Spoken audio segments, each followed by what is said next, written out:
Shalom saudara terkasih dalam Tuhan, apa kabar? Saya percaya semua kita dalam keadaan baik. Senang kembali bisa berjumpa dengan saudara dalam program Getsemani Bertumbuh yang disiarkan setiap hari Jumat jam 8 malam. Saya percaya saudara kasih Tuhan, kita semua dalam keadaan baik. Atau mungkin pun saudara hari ini mengalami kesusahan, sakit, kiranya Tuhan Yesus sumber daripada kekuatan, sumber daripada segala sumber pengharapan kita, dan juga sumber dari kesembuhan yang memulihkan hidup kita dan juga menolong kita dalam setiap persoalan kita. Saudara kasih Tuhan, pada kesempatan hari ini banyak di antara kita tidak menjadi garam di tengah-tengah masyarakat, di tengah-tengah teman-teman kita, tengah-tengah keluarga kita. Malah sebaliknya, saudara kasih Tuhan, bahwa kitalah yang digarami oleh sekitar kita. Saudara kasih Tuhan, di dalam Matius 5 ayatnya yang ke-13, di sana dikatakan bahwa kamu adalah garam dunia. Jika garam itu menjadi tawar, dengan apakah ia diasinkan? Tidak ada lagi gunanya selain dibuang dan diinjak orang. Secara kasih Tuhan, Alkitab sangat jelas mengatakan kepada kita bahwa kita ini adalah garam dunia. Artinya saudara kasih Tuhan, kalau kita senang memasak, khususnya ibu-ibu ya, saya juga kadang masak ya, untuk anak saya tentunya. Ya, berasa sekali kalau makanan itu tidak ada garamnya. Contohnya kita punya makanan favorit. Apa makanan favorit kita? Contohnya sapi atau B2 atau apa? Makanan-makanan yang menjadi kesukaan favorit kita. Bisa kita bayangkan saudara kasih Tuhan, jika makanan tersebut tidak ada garamnya, itu tidak ada rasanya, tidak akan enak. Garam sedikit pun sangat mempengaruhi satu masakan. Ya memang tidak langsung enak, tapi ada rasanya kalau kita masukkan sedikit garam. Itu fungsi garam, saudara, membuat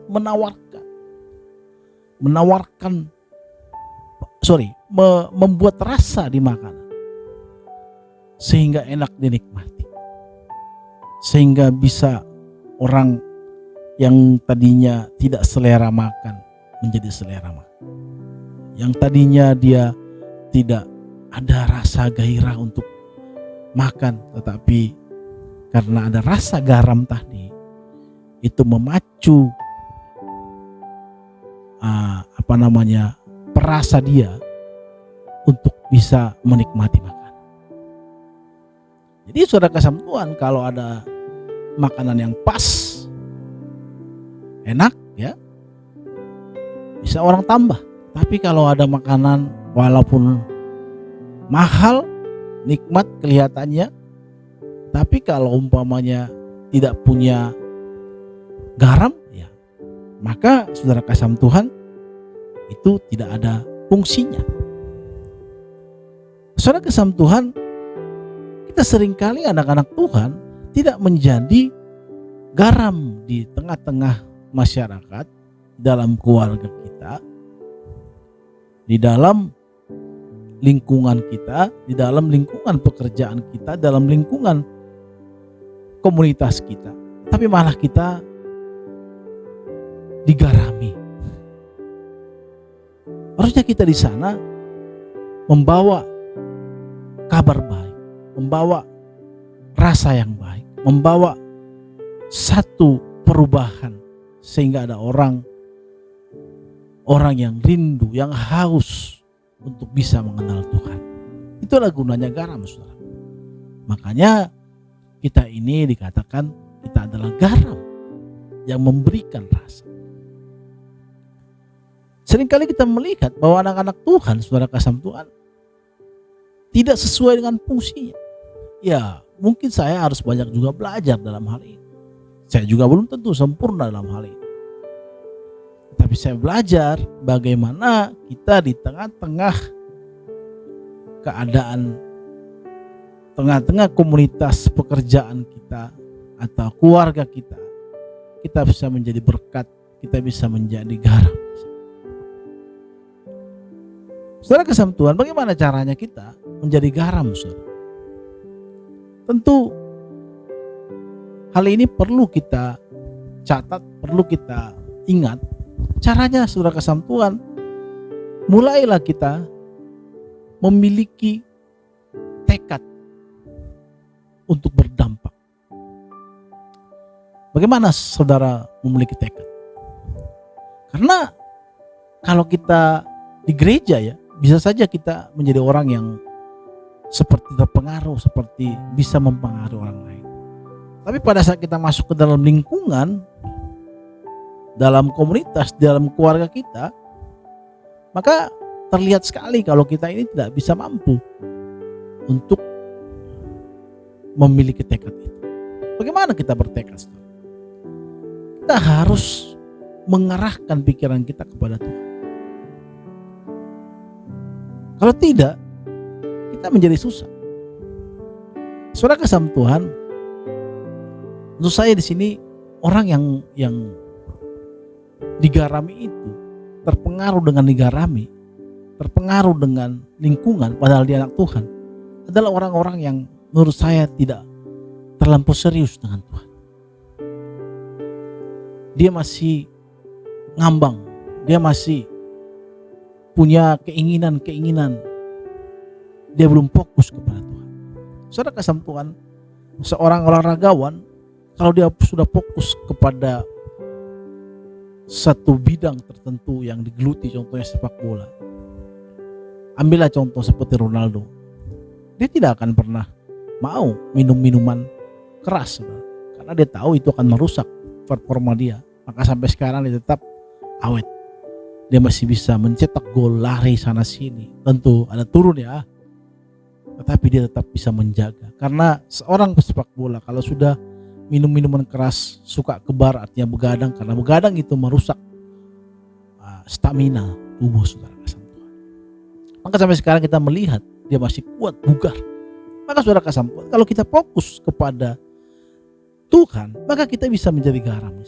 Bukan berarti kalau kita sudah ikut Tuhan, sudah di dalam melayani, tidak bisa lagi, tidak mulai kita bergaul dengan masyarakat. Tentu harus, saudara. Kita tidak juga bisa menjadi orang yang membuat diri, menutup diri terhadap lingkungan, terhadap sesama, terhadap siapapun. Tidak, harus kita bergaul. Harus kita menunjukkan diri kita bahwa kita ini adalah anak Tuhan, bahwa kita ini adalah pengikut Kristus. Maka oleh karena saudara kasih Tuhan, perlu saya katakan tadi, kita ini harus memiliki tekad, karena di luar sana, karena teman-teman kita tidak semua orang yang seperti kita. Banyak godaan. Ketika saya melihat ada teman-teman yang selalu cinta bicara tentang Tuhan, bicara tentang kebaikan Tuhan, tetapi saya tidak tahu, saya mendapati dia sedang merokok. Kalau di kami ya, kalau kita karismatik itu, merokok itu dianggap merupakan suatu pelanggaran kepada Tuhan. Kenapa? Karena itu bisa merusak tubuh kita. Karena kitab katakan tubuh kita adalah bait Allah, maka kita perlu menjaganya, perlu membuatnya menjadi hanya untuk kemuliaan Tuhan. Jadi kita tahu dampak rokok itu apa ya. Maka saudara kasih Tuhan, saya bilang, saya diam saja. Saudara kasih Tuhan, banyak kita seperti itu. Kita hebat berbicara tentang Tuhan, kita hebat ngomong tentang Tuhan sana sini. Tetapi di dalam kenyataannya kita tidak bisa mengendalikan diri kita terhadap pengaruh dunia. Kenapa? Karena tadi tidak ada tekad, keinginan yang kuat untuk hidup benar, hidup kudus, hidup fokus kepada Tuhan. Kita ini masih gampang terpengaruh bahwa ikut Tuhan itu hanya sekedar belum menyatu dengan diri kita.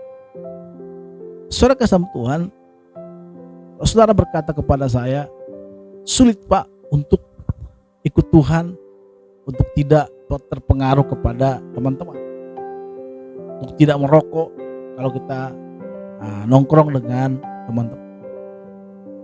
Ya, saudara kasih Tuhan, pertama-tama sulit. Saya juga pernah mengalami hal ini.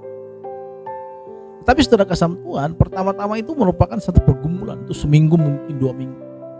Tapi kalau saudara sudah menikmati bersama dengan Tuhan, sudah lepas dari rokok itu, lepas dari ikatan dosa itu, lepas dari pengaruh-pengaruh, kita mau berteman sama siapapun kita tidak akan terpengaruh. Kenapa?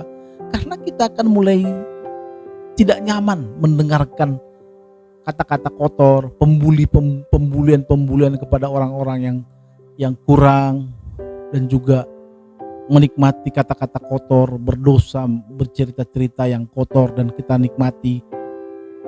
Saya tidak akan pernah nyaman di sana. Kita akan menyingkir. Kalau itu kita menyingkir. Jangan tinggal di sana. Kita harus seperti Yusuf. Itu pertama-tama pasti kita akan susah untuk melakukan itu. Tetapi seiring dengan waktu, kalau kita terus fokus kepada Tuhan, kita tidak akan selera lagi untuk mendengarkan, untuk menikmati. Saudara kasih Tuhan, kalau kita orang yang serius dengan Tuhan, kita habis berdoa contohnya, berpuasa, atau ikut praise and worship atau ibadah, saudara melihat contohnya film-film yang tidak baik, saudara, kalau saudara lagi fokus, pasti saudara merasa jijik. Ingat itu kata-kata. Pasti saudara akan merasa jijik dan merasa kita membayangkan gini, aduh saya udah susah hidup seperti ini, masa gara-gara melakukan, menonton, mengikuti teman-teman atau ikut kepada dosa-dosa yang lain, masa gara-gara itu saya menghancurkan apa yang sudah kuperjuangkan seminggu atau 2 minggu atau sebulan atau setahun atau 2 bulan atau bertahun-tahun ini. Pasti gitu pikiran kita. Maka kita akan tetap fokus di sana. Saudara kasih Tuhan, saya juga kadang kalau ketemu teman gitu, lihat semua ngerokok semua, ngomongin apa gitu, pengen nimbrung gitu. Tetapi karena kita tadi habis doa tadi pagi, terus habis kita sudah lama tidak mau lagi menyentuh itu, kita pikir masa gara-gara kayak gitu saya merusak semua apa yang sudah saya perjuangkan.